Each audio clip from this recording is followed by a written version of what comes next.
네, 안녕하세요. 8월 12일 목요일 짱목과 말씀 수다의 시간입니다. 오늘 저는 이제 백신 2차 접종을 맞이하게 됩니다. 2차 접종이 이제 잘 마감이 돼서 모든 코로나도 잠재워질 수 있으면 좋겠고요. 또 이 백신 맞고 또 건강 잘 지켜서 이번 주일날 말씀 잘 전할 수 있도록 좀 기도해 주시면 감사하겠습니다. 예, 오늘 우리에게 주신 하나님의 말씀은 신명기 25장 1절에서 10절의 말씀인데요. 하나님 말씀을 보시겠습니다. 사람들 사이에 시비가 생겨 재판을 청하면 재판장은 그들을 재판하여 의인은 의롭다 하고 악인은 정죄할 것이며, 악인에게 태형이 합당하면 재판장은 그를 엎드리게 하고 그 앞에서 그의 죄에 따라 수를 맞춰 때리게 하라. 40가지는 때리려니와 그것을 넘기지는 못할지니 만일 그것을 넘겨 매를 지나치게 때리면 내가 내 형제를 경히 여기는 것이 될까 하느라. 곡식 떠는 소에게 망을 씌우지 말지니라. 형제들이 함께 사는데 그 중 하나가 죽고 아들이 없거든 그 죽은 자의 아내는 나가서 타인에게 시집가지 말 것이요, 그의 남편의 형제가 그에게로 들어가서 그를 맞이하여 아내로 삼아 그의 남편의 형제된 의무를 그에게 다 행할 것이요, 그 여인이 낳은 첫 아들이 그 죽은 형제의 이름을 잊게 하여 그 이름이 이스라엘 중에서 끊어지지 않게 할 것이니라. 그러나 그 사람이 만일 그 형제의 아내 맞이하기를 즐겨하지 아니하면 그 형제의 아내는 그 성문으로 장로들에게로 나아가서 말하기를, 내 남편의 형제가 그의 형제의 이름을 이스라엘 중에 잊기를 싫어하여 남편의 형제된 의무를 내게 행하지 아니하나이다 할 것이요, 그 성읍 장로들은 그를 불러다가 말할 것이며 그가 이미 정한 뜻대로 말하기를 내가 그 여자를 맞이하기를 즐겨하지 아니하노라 하면 그의 형제의 아내가 장로들 앞에서 그에게 나가서 그의 발에서 신을 벗기고 그의 얼굴에 침을 뱉으며 이르기를, 그의 형제의 집을 세우기를 즐겨 아니하는 자에게는 이같이 할 것이라 하고 이스라엘 중에서 그의 이름을 신벗김 받은 자의 집이라 부를 것이니라.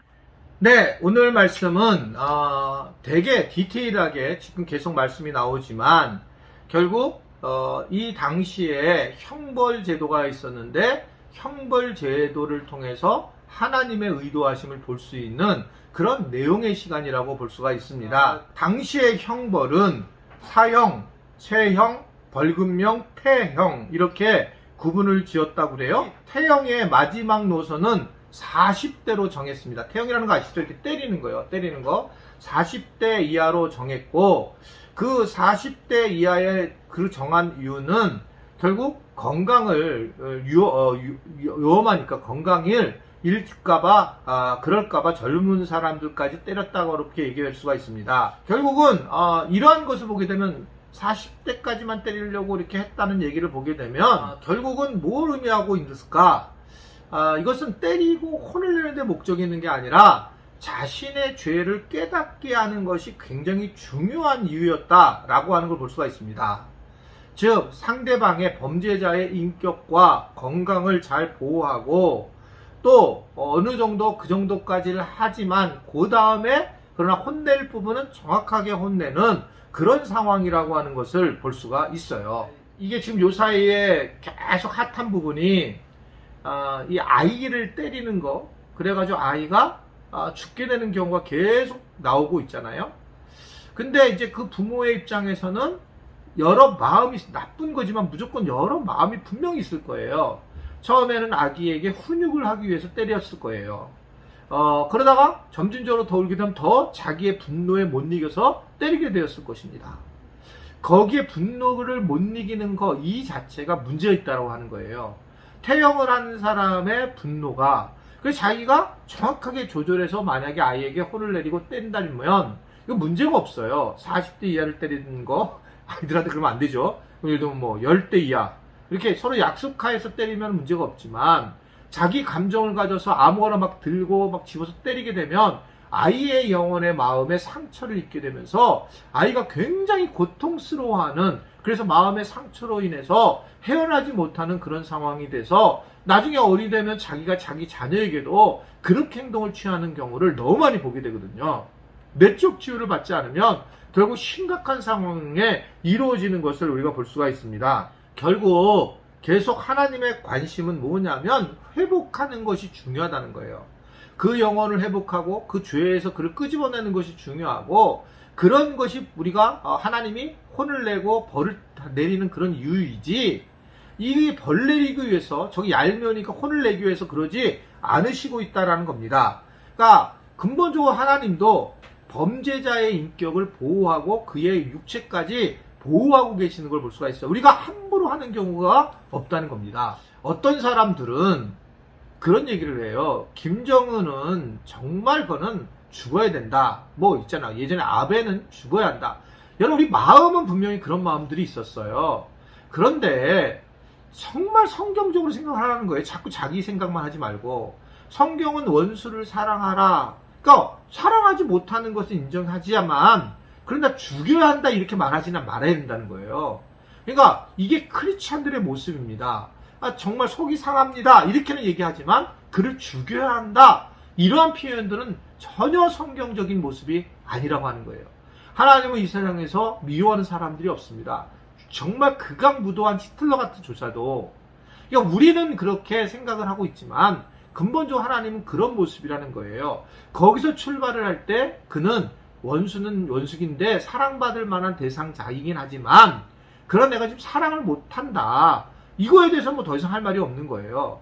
그런데 전 죽여야 한다. 하나님 입장에서 봐도 쟤는 완전히 원수 같은 놈이다. 이렇게 판단할 수 없다. 왜냐하면 하나님의 성품이 그렇지 않다는 걸 곳곳에서 여전히 보여주고 있기 때문에 그렇습니다. 그래서 오늘 말씀을 보면 회개를 하고 그 겸손하게 회개를 해서 결국 회복할 수 있다라고 하는 것을 우리에게 전해주고 있는 것을 볼 수가 있습니다.